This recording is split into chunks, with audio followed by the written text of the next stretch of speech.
that you just actually really can't produce, you know, artificially. It's nature it's got this amazing kind of ability to do things that are very difficult to copy.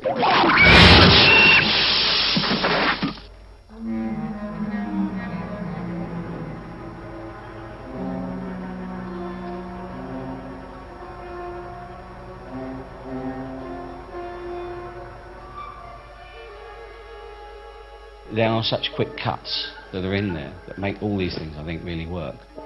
If you dwell on them too long, you'd actually see. And unfortunately, a lot of people with videos do try and find out, but luckily they've never managed to achieve and find out how a lot of these things were done. You could feel the tension in the audience, and then he looks in, and I think one guy said, "Don't look in," and it come out with a wallop, and everybody goes, "Bonk," and you know you're off.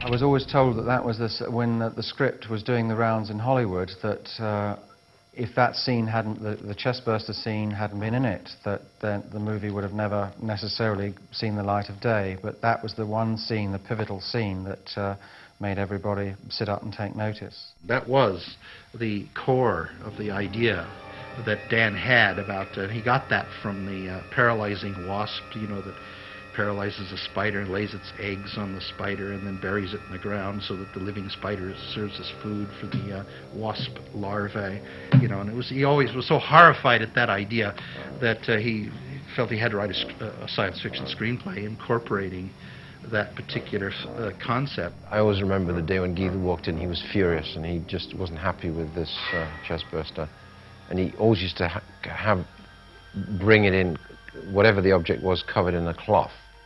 So you'd then reveal what it was. And he came in with his arm bound up with a sack around it, and he looked really, you know, not a happy fellow.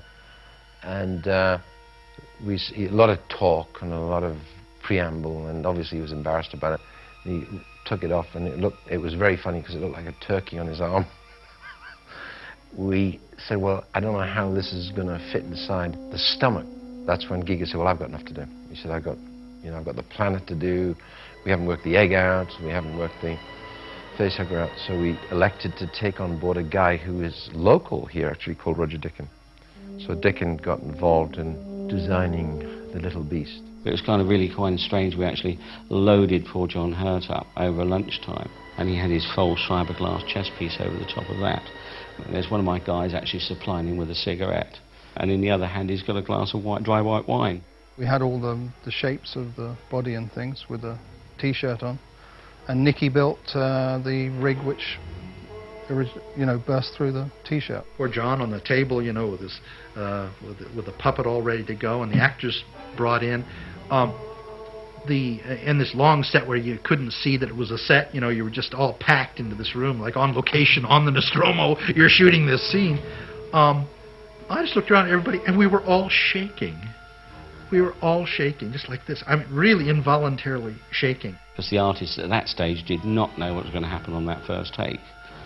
Likewise, to a lot of the crew didn't, because nobody had ever seen what we were physically going to achieve and what we were going to go for. It was frightening what we were going to see, no matter, we knew how it was done, but it was frightening. And we were scared to death it wouldn't work, or it would look silly. And where were we if this scene looked ridiculous? You know, we're screwed. Nothing else will work. It didn't actually burst through first time, and it pushed up, and there's blood squirting everywhere, and we felt, oh, we haven't really done that properly, but it actually wound up in the movie because it looks really good. It lifts up everything. It was literally hit on two buttons. One was the bump. First you see it bump once, then a second time, and then the blood, and it comes through. I think it was about 1.5 pints of blood. Somehow seemed to come straight out and hit her straight in the face. She screamed up, like that. I think she fall. And that's where she disappears over the back of the seat. But she got up actually kind of quite green. Yeah, that was strong.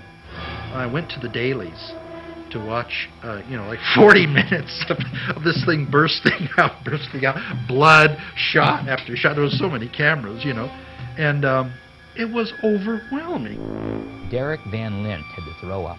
He shot it. It was so on the 50-foot tall screen, and you're sitting there, you're seeing 20 minutes of the chest burster, and the guts and everything. He actually ran to the toilet, and I was really impressed. I said, "This is a cinematographer." I said, "My God, what have we wrought here?" I just, you know, watching, and, you know, we saw so much more than anyone, you know, we saw every shot, you know, again and again and again.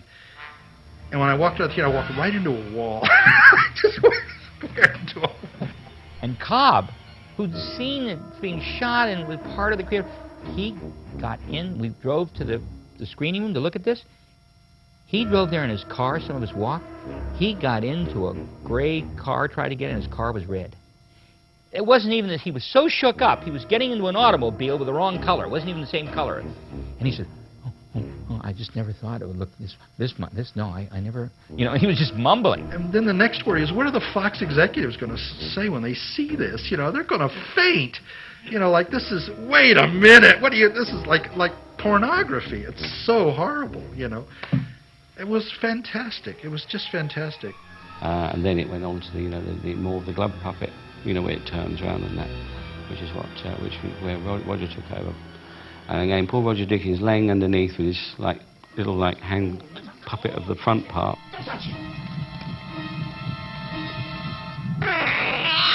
Then suddenly Ridley said he wants this tail to kind of whiplash everywhere. My major contribution to that was to put an airline in the tail so that as it goes away... We just cracked the valve open, about 2,000 pounds came down through this little plastic tube, and of course it wants to go anywhere it wants to, so we got this incredible whiplashing around, knocking everything off the table as it went through. And you know, there's nothing like audience participation or something like that, and you could cut the atmosphere in the theatre with a knife. And when the chestburster happened, what was interesting, there were some reactions, because at that point I was standing on the side, and I was on about the third preview, watching them with curiosity more than anything now, because I was starting to witness real terror. I was